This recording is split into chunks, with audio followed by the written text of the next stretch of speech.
All right, y'all, Jake Makowski. Jake, what's the name of your company again? Cornerstone Homes, TC.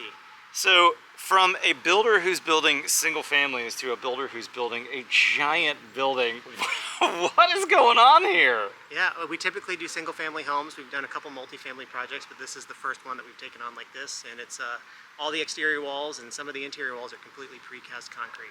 Holy cow, this is a giant building. And this is all going to be VRBO'd as well, right? Yep, it's all zoned for VRBO or Airbnb. Some of the buyers might choose to live in it full time, but it's going to be mostly rentals. Wow, that's wild. So when we look at this exterior, Jake, these are literally concrete structural panels that we're seeing here? Yep, all the exterior walls are insulated, so it's 4 inches of foam, rigid foam in between, 3 inches of concrete on the outside and 3 inches on the inside, and all of that texture on the outside is part of a panel, so they pour that texture right in. Okay, so what that kind of the board form concrete look is actually a precast panel. Yep, it was a panel, so they reused the panel over and over, and then we chose a different texture for the first floor with that split face block. And then we painted it, not for any practical reason. It was strictly aesthetic, just to give the building some... Yeah, it's kind of a modern look, and you'll see here in a minute, guys, the interior's kind of got a real modern, like, oh, we converted this warehouse into a cool VRBO, but in fact, everything's brand new here. And how long ago did you break ground on this, Jake? The first panels were set up in early May. Of last year. And we're filming this, I don't know, what, 14 months later, That's 15 right. months later? That's right. And you're not too far from being done, it looks like. Yeah, we're looking at potentially passing final inspections on 3 of the 4 floors next week. That's crazy. Let's go inside and take a look, shall we? Yep. All right, let's go.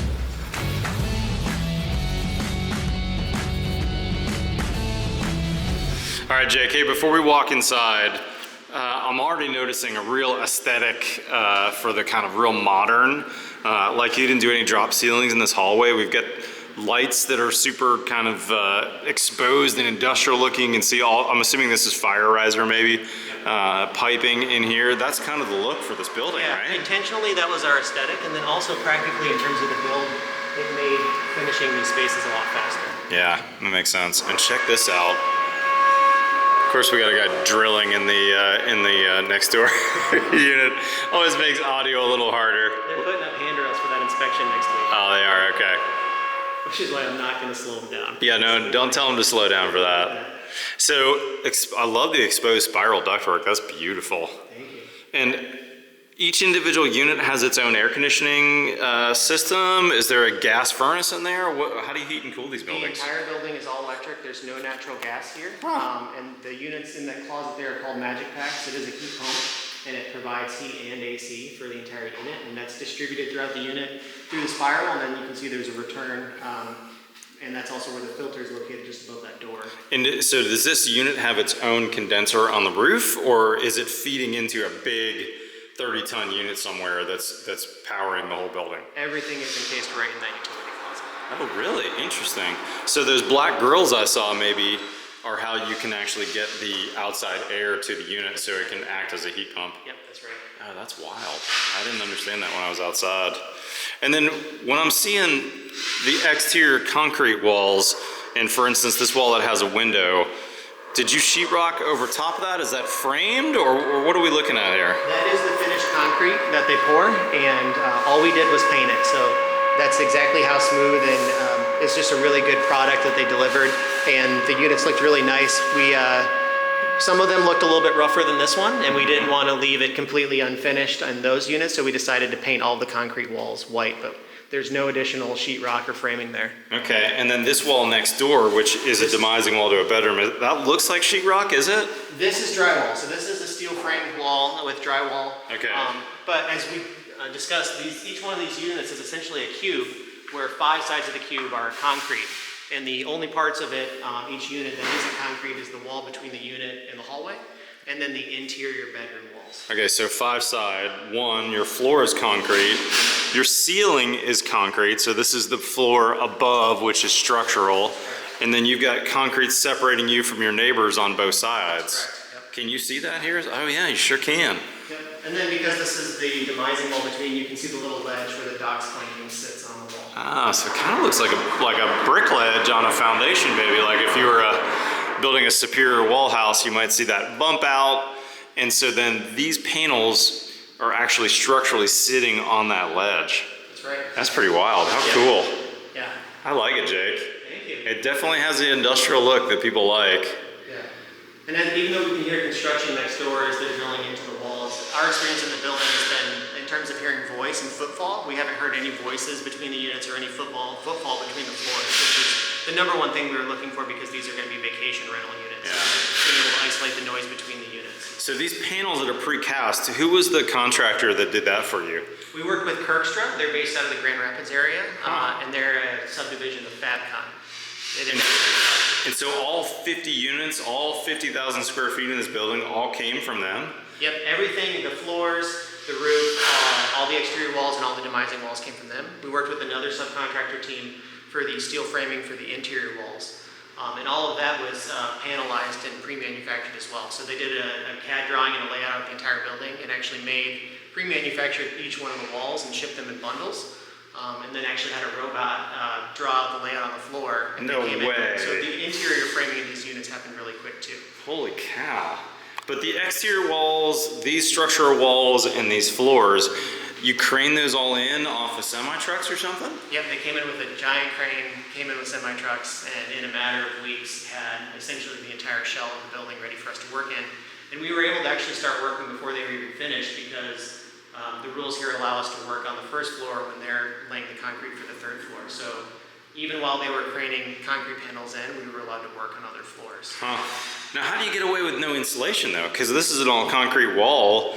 You know, we're a pretty cold climate. That's going to be a cold wall, isn't it? Yeah, you would think that, but it's not all concrete. So there's 3 inches of concrete on the outside, there's 4 inches of EPS sandwiched in the middle, and then there's 3 inches of concrete on the inside. So not only do we have that 4 inches of continuous foam on all the exterior walls, but because the building is concrete, we also have a lot of thermal mass here. Oh yeah, but that's right. That's interesting. So when I'm seeing this concrete and I touch this, my hand is separated from the outdoor concrete by 4 inches of rigid foam in the sandwich here that's structurally connected but thermally broken. Correct. Yeah, that's pretty cool. Can we look at a couple plans? I'd love to see what those details look like. Do you have some plans rolled out somewhere? We can ready for you now. We happen to have some plans right here. All right. Okay, so this looks like the wall that we were just looking at. So there's that ledge. This panel sits on top, and then this is that thermal break, I'm assuming right here that you're seeing too, right? So do you even have that insulation in between panels or in between units as well? Not in between units. So this is a typical section for an exterior wall. On the Gotcha. interior wall here, you can see that we've got more of a T look on that demising wall where the dox plank on each side sits on it. Gotcha. And so there's not insulation in between the walls, but because of the thickness of the wall and the fact that it's concrete, obviously that's it's not insulated, but it does prevent heat transfer between the units and also sound. Yeah, that's wild. Man, what's it been like for you transferring from the residential world over to, I mean, really, you're a commercial builder at this point, Jake. This is by no means anything like what I'm used to doing on my jobs. Yeah, we're relatively young. Most of the people on our team are young, and we're just really active learners. We love to try new things. We're innovative. We plan on building for a long time, so I don't know if we're going to continue to do large buildings like this, but this was the right building for the right property. Yeah. And we see that as our primary job as a developer first, is acquiring the right piece of property and delivering the right product. And if that means it's got to be a 50,000 square foot concrete building, then that's what we're going to learn how to build. That's pretty wild. And so we said earlier in the video, these are going to be mainly VRBOs. You've got how many of them sold of the 50 already? I think 32 are pre-sold. How about that? There's only 18 left in the building, and people, I'm assuming, are buying it as an investment. They're going to rent them out through VRBO, maybe stay here a week or two in the summer and rent it out the rest of the time kind of thing? Yeah, we see a mixture. There's always a few people who buy them to live in year-round, but most of them either buy them as an investment property rent out, or they keep it as a rental unit and they just save the couple weeks in the summer that are the best up here so that they know they've got a place to come. Traverse City is where everyone wants to be in the Midwest in the summer. Yeah, they do. So it's gorgeous up here. And I also saw, I was up earlier before you came on the roof. You got a killer roof deck. Looks like some hot tubs. There's some cool stuff happening up there. We got big plans, yeah. Yeah, that's pretty neat space. How can people find out about this, Jake? They can go to our website, www.cornerstonehomestc.com. Cornerstonehomestc.com. We'll place that in the description as well. And then we do have a handful of units publicly listed on the MLS, so you can find those on Realtor.com, Zillow, all those websites. Dude, so cool. Thanks for having me out, Jake. Really impressive. You guys have social media as well? You're on Instagram? Yep. I'll put their Instagram handles down below so you can see that. Really impressive, man. Thanks for the tour. Thanks, man. Appreciate it. Guys, if you're ever up here in Michigan, you gotta check out Traverse City. This place is gorgeous. And if you're not currently a subscriber, hit that subscribe button below. You know we've got new content here every Tuesday and every Friday. You know how I close up my videos. You've ever seen any of my videos before? Follow me on TikTok or Instagram. Otherwise, we'll see you next time on The Build Show. Dorky. It's my thing. I love it.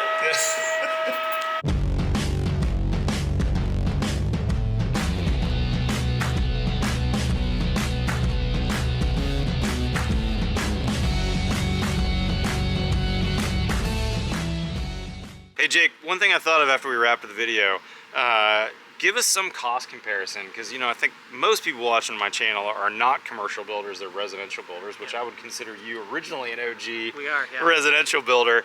This concrete building compared to wood frame, what made you decide to go concrete here? Yeah, when we were putting the budget together for this project roughly 2 years ago, lumber prices were 400% what they are now. Yeah.